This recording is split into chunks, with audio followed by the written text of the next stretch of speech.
আশা করি তোমরা সবাই ভালো আছো এবং সুস্থ আছো। তোমাদের অনেকেরই প্রশ্ন ছিল যে পিএসসি ক্লার্কশিপের রেজাল্ট পুজোর আগে বার হবে কি না,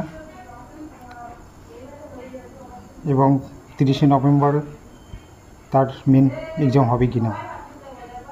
শ্রদ্ধেয় স্যার, যিনি সবসময় আপডেট দিয়ে থাকেন তার ইউটিউবের মাধ্যমে 20 ঘন্টা আগে পোস্ট করা তার একটি পোস্ট থেকে জানা যাচ্ছে যে আপাতত পুজোর আগে পার হওয়ার সম্ভাবনা নেই রেজাল্টটা, কারণ আর 4 দিন আছে।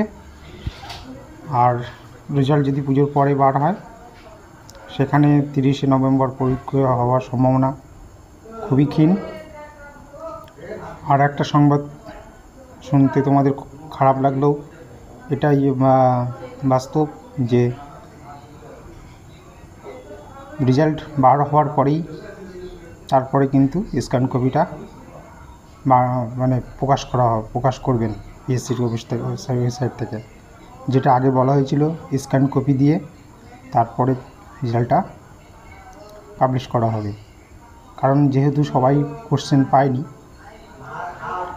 তাই কে কোন প্রশ্ন ঠিক করেছে না করেছে সেটা জানার জন্য আগে স্ক্যান কপিটা দিলে খুব হয়তো ভালো হতো।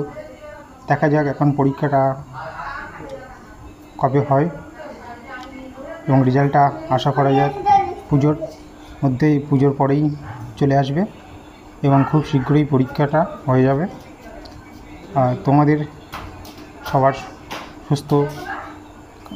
সুস্থতা কামনা করি এবং পুজোগুলো ভালো কাটুক এই আন্তরিক শুভকামনা জানাই। ধন্যবাদ, দেখা হচ্ছে পরের ভিডিও।